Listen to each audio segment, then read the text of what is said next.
Brought to you by Prescient Investment Management. Informed by science. Guided by insight. Prescient Investment Management is an authorized FSP. Welcome to another episode of Honest Money. We're doing something a little different today. We're talking to a tax guy, but not about tax. This is the Honest Money Show, and we're talking about cars. So today we're really going to go a little bit around, a little bit roundabout, because we're starting on a journey, and I'm giving you a bit of a spoiler alert. The journey has a plot twist right at the end. So I'm very pleased to have you on the show again, André Bothma from Igafu. André, so nice to have you on the show. I think before we get into cars and the like, we need to talk a little bit about tax, just for a second. So we see quite a bit of news around, the commissioner of SARS trying to fix SARS again, and I think trying to do a lot of automation, which I think is a good thing. In principle, the more we can see the opportunity for people to do things themselves, and the less opportunity for a SARS official to do something dodgy, I don't think that's a bad thing. But just your general impression over the last, let's say, 2 or 3 years, is the organization getting better? Are we kind of seeing a bit of light at the end of the tunnel, or is it still a dog show? Yeah, I must be honest. I think Keith Vetter has done an incredible job at SARS. I think on the plus side, it's very tech heavy. There's very little need for human interaction. But the moment you have to pick up the phone and talk to SARS, I think that's where the wheels comes off. A lot of calls are dropped. A lot of people sit on the call line for a long time. They don't get answered. But I think on the tech side, when things work, SARS improved a lot, because there was the scare with the HTML situation, where they were still using old software, and they had to migrate everything into the new stuff. So I think tech-wise, SARS is actually quite up there. But I do think he's got this leaning towards wanting to do a lot of things very fast. So collections have been actually increasing year on year, despite people emigrating and whatnot. But I would say it's better to go to the other extreme and try to shoehorn SARS into fixing themselves, than plotting along and going about it slowly. A lot of practitioners are obviously a bit frustrated, because this auto assessment issue is potentially losing them quite a few clients, because back in the day, the auto assessment, you would have to, even if a basic return, practitioners can still do them. But now with the auto assessment, a lot of them are actually losing potential revenue. Okay. So let's say mixed blessing, that we're getting some kind of progress, some kind of recovery, but not necessarily everything we want at the same time. Yeah, but I think that's a situation with, I think SARS is one of the more efficient, and efficiency and government don't really go into the same conversation. But SARS, I mean, pre-Tomoyane phase, SARS was one of the best tax authorities in the world, and it's slowly recovering back to that. Government departments will always have inefficiencies, so compared to other government departments, SARS is actually doing a good job. Okay, great. Well, I think it's nice to hear something good happening out there. Even though it has frustrations with SARS, it's good to hear. So we're starting a journey, and it's a journey about a car. So you put out a tweet which caught our attention, because we know you think a little bit like us around money. You don't like to waste money and spend it unnecessarily, and certainly you understand the value of money, and so you put out a tweet asking for help because you were considering buying a secondhand car. Yeah, correct. I mean, the context was I drove a Volvo S40, but a 2007 model. It was well looked after. It only had 2 owners, but then after I drove it for I got at least a good 4 years out of it. The engine started I had to use quite a bit of oil. And then when I took it to the mechanic, they told me, hey, this is going to cost between 30 and 80 to just send it to engineering and then possibly fix the engine. And that was more than what I bought the car for. Wow. And I was like, okay, you know what? Because I paid for the car cash, 40K, so I got a really good deal on an older Volvo. And but yeah, the repairs would have been more than the car, and so that's when I quickly went to Twitter, or during that phase, I went to Twitter and asked, please give your general rules about buying secondhand cars. And the lovely thing about Twitter, because there are some, let's say, one or two downsides to Twitter, but the lovely thing about Twitter, especially financial Twitter, is there are lots of people who are willing to share. Some of them are clueless, and they're the Dunning-Kruger effect kicks into play, and they're proud in their ignorance. But there are some really bright people out there who kind of float below the radar. Who every now and then will pop up and actually share real gems. And I think you ended up. I don't think you were expecting kind of to get the responses that you did. I don't know. No, not at all. I mean, if you entertain me for a second, I've got an analogy of Twitter. I describe Twitter as a food fight, right? And everybody and some people are there just to eat the food, and other people there are actually there to throw food, and other people are actually the chefs in the kitchen cooking really good food. And sometimes you get a really good home chef who's got a very good comment. But in general, Twitter is a food fight. But if you can avoid the food fight and pick up here and there a few good recipes, you'll be golden. In fact, I do. I boast that I've got no strategy on Twitter, and it shows.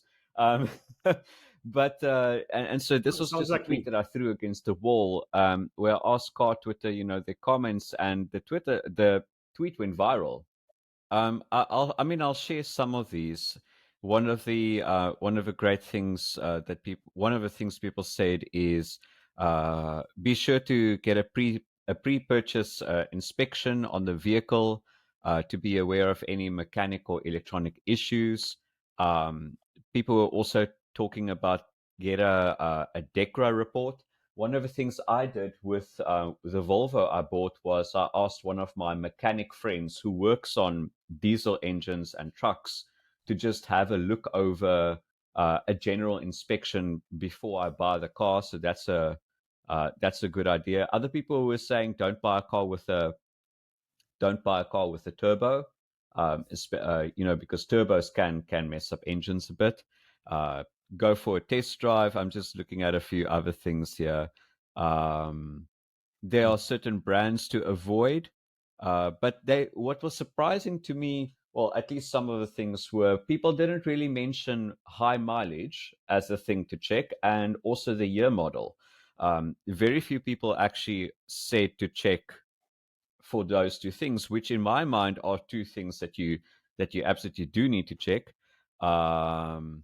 And also get a service history and know who the last owners, or at least know how many owners the car has had before, and whether the car has been in an accident before as well. So those are just some of the ideas that people shared. Yeah, it's interesting. If we jump around to take that DEKRA point, my wife and I have bought and sold quite a lot of cars through We Buy Cars over time, and I'd never come across this business called DEKRA before, until we had gone through the We Buy Cars process, and it was amazing to see what they picked up on cars we sold. And also what we could see on those DEKRA reports on cars we wanted to buy, and I must say that that's definitely a good tip. And I think it's, although We Buy Cars is so big, it's not DEKRA is not exclusive to We Buy Cars, so it's definitely a good tip that for people to, if you're going to make a massive financial commitment to a car, and it's going to something you want to drive for a long period of time, paying a bit extra for a report from a company like DEKRA, I think makes a lot of sense. I don't know of another operator like that, but certainly a very good one. And then I think the other thing will be around parts. there are some car companies in South Africa that have kind of got a history of selling new cars very cheap, but their support of the cars is very poor. Their access to parts and spares and those things are lousy. And always for me, that's a big issue. Is make sure that your mechanic, even if you're not using a mechanic from the actual dealership itself, that your mechanic can access parts for you, because otherwise it's you get a car sitting in a mechanic's garage for 3 months while you're waiting for parts. And I think that buying a second-hand car, I think, is always a good idea, but certainly making sure that the service costs are reasonable, access to parts are good, and as you say, mileage is a huge issue. I mean, I think buying your favorite German sedan with 200,000 on the clock versus your favorite Korean sedan with 50,000 on the clock at the same price. I'm going to go for the 50,000 on the clock all day, every day, because you just know the services in the near future are going to be much better on the Korean car because it's got much less mileage. Yeah, I mean, I 100% agree with you on the mileage, and I think also year model does play a factor, at least in my purchasing when I look at vehicles. But that's not what I did when I bought my first second-hand car. I bought the Volvo. It was a 2007 model, which was a long time ago. I bought the car when I was, I think I was 2018, so it was quite an older vehicle, and it also had about 200,000 Ks on the clock. And in terms of annual maintenance, it wasn't that bad. Like Volvo there's some very good Volvo aftermarket, repair guys and mechanics. But in terms of parts were very expensive. So clutch was about between 15 and 20K, and then I had the scare when I took the Volvo back to the mechanic for some engine issues, and then they told me they might have to send the engine overseas and have it looked at by the engineering team of Volvo. And that's when I realized, hey, this car is actually very expensive to keep up. So, but I do know that there's definitely a few manufacturers that has plenty of parts available. And also, I think one thing to look at before you buy a car is to see how many was sold or has been sold of that particular model, because then you'll know there will be a lot of aftermarket parts available, especially if you're out of that service period. Yeah, that's. I think that's a very important point, André. So just to accelerate the journey, so you did all this work, you did all the investigation, and what did you buy? So it's a bit of a comical turnaround.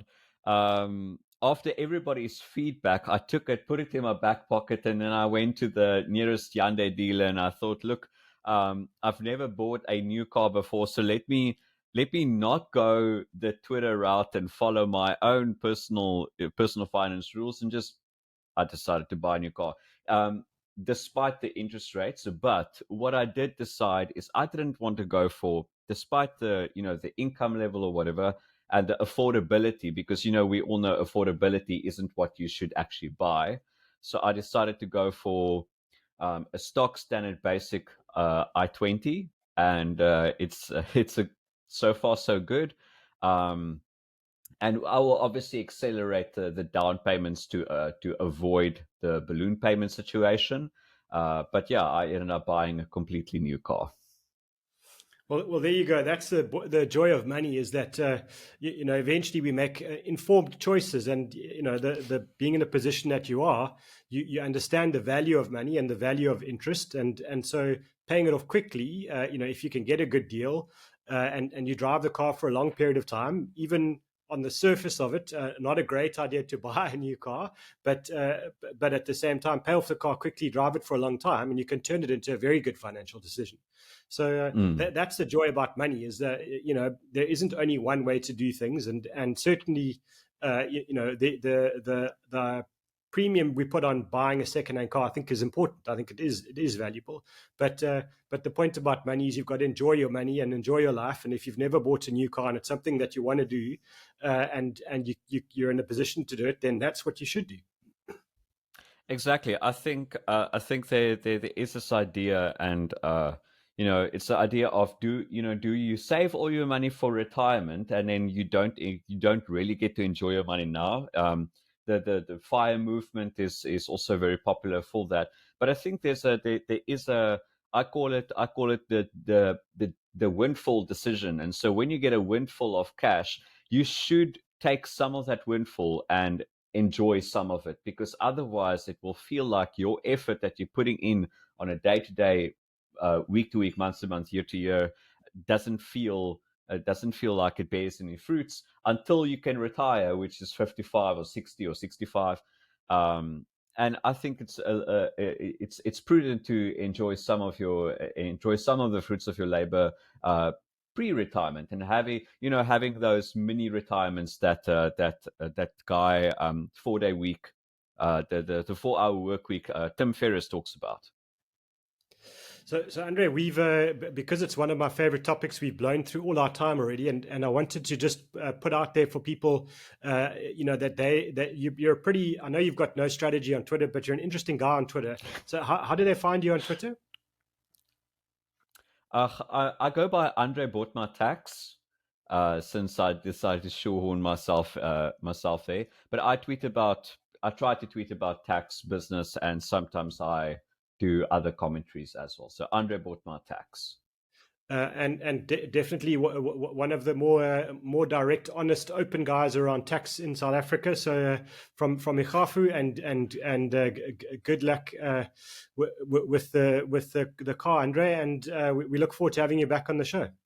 Oh, thanks so much for having me, Warren. It was a pleasure to be here. Brought to you by Prescient Investment Management. Informed by science, guided by insight. Prescient Investment Management is an authorized FSP